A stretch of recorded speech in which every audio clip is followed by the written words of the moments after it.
The exercises are what they are, spiritual exercises. That will bring you closer to God. And, listen if God's calling you. How do I tune myself up to really live in that mystery that is God's?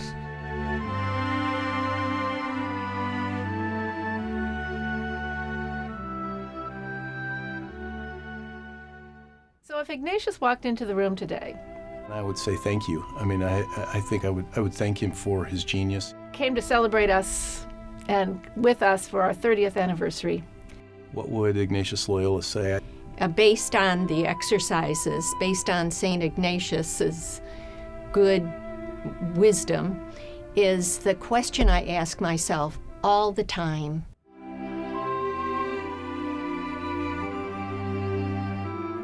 He would challenge me, and he would challenge all of us to grow closer to God, and not just in our prayer, not in that Ignatian way of praying through the examen and other ways that we learn in SEEL, but in our actions and what we do.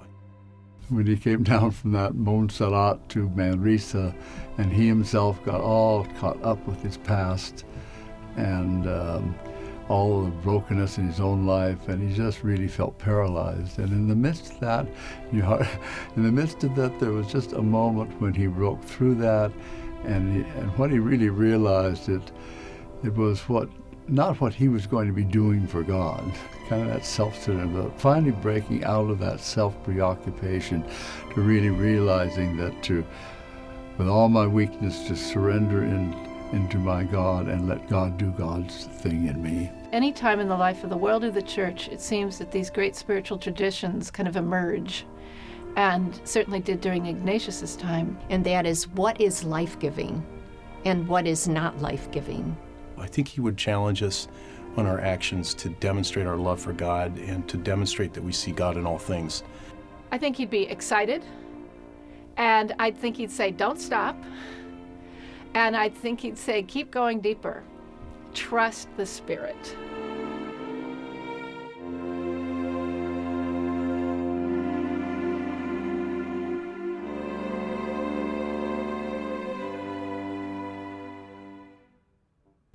The experience of making the retreat way back in 94, 95 was in some ways good and in some ways not so good. Yeah, it's hard to say now what did SEAL mean to me when I was in SEAL, and what does it mean now that I'm not formally in the program? I had an amazing experience, somewhat beyond words, and when I was in the process of going through them, I don't think I was able to name what was going on, just I felt something stirring and changing. This, though, was a one-on-one experience, and it was, it was really even more transforming. I think the transformation is, if I look at the whole of my 3/4 of a century, the most satisfying thing in my life is this idea. I was one of those people who came in thinking, well, when does it start? What am I supposed to read? What am I supposed to do? And one of the gifts of SEAL is to lose track of that. And I literally lost myself in the retreat. It wasn't until after the retreat was over, a month over, that I realized something had changed in me.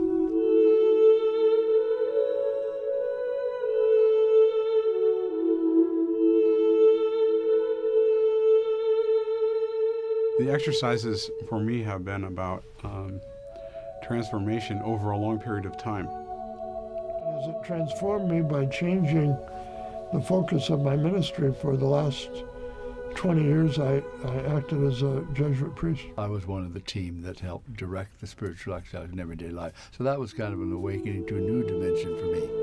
And as time went on and I was done with the exercises, I began to feel and sense the differences.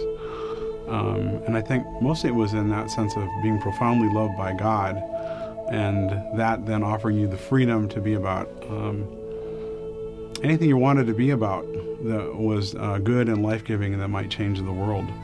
But now, right now, in our own church and in the world, we need gifts like the exercises to help us discern, to help us listen, to help us go deeper. It was an incredible experience for me because I was no longer in week 1 or week 2. I was in a retreat that was, building, I hope, always there's hope, that building a relationship with God and with Jesus. And that retreat, I learned to my great joy, never really ended. And so when someone asks me, how was the retreat itself and how do you feel today, they're the same thing.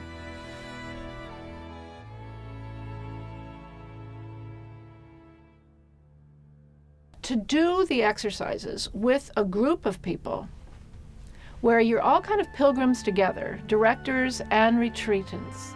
I think the most exciting thing about being part of the exercises is to be with other people on that very intimate journey with God. They fall in love with God and are able to express it in their community. And there's some kind of communal grace that's given that's different than an 8-day retreat or a weekend retreat or ongoing one-on-one spiritual direction. I think Ignatius has hoped that each person would take that experience and offer it to others.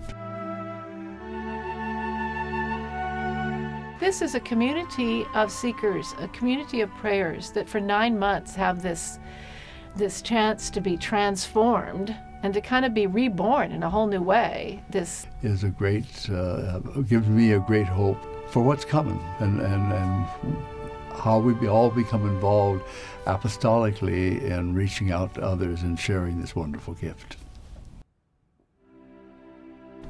So how have the exercises transformed me?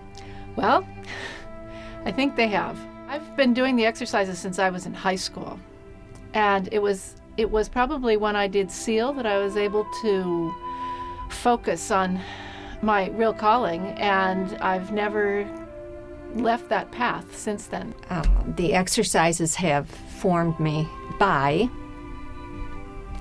the ways I use discernment almost every day in my personal life, and as a spiritual director, I ask my directees, and I ask myself, what is it that gives you life?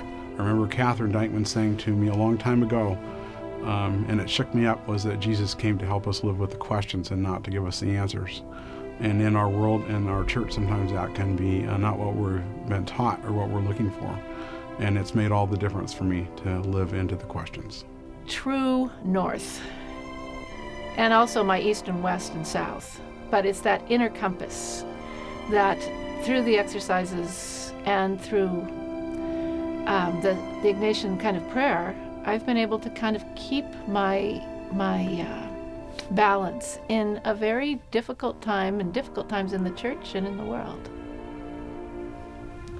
I would say out of 50 people I directed, 45 of them had profound personal changes in their faith life. Energy and desire would be to spread the word more fully and to keep it going so that we are here another 100 years and not just 30. How can we share what we're doing with the other Jesuits on the West Coast, and how can we reach out more to our lay colleagues in order that the SEAL program might really continue to be and might thrive as a means of spiritual depth for both Catholics and non-Catholics, and a great force for the church in these times when people long to not just assent to truths, but to really experience within their own lives that presence and that gift of the Spirit and Word that unite us with Christ and with one another.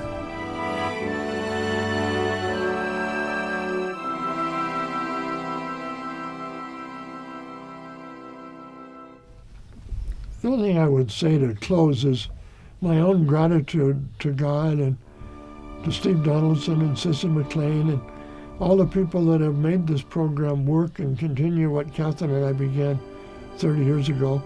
I'm grateful that they remember that and that we were part of that in the beginning. Thank you to each of you. And and God bless you.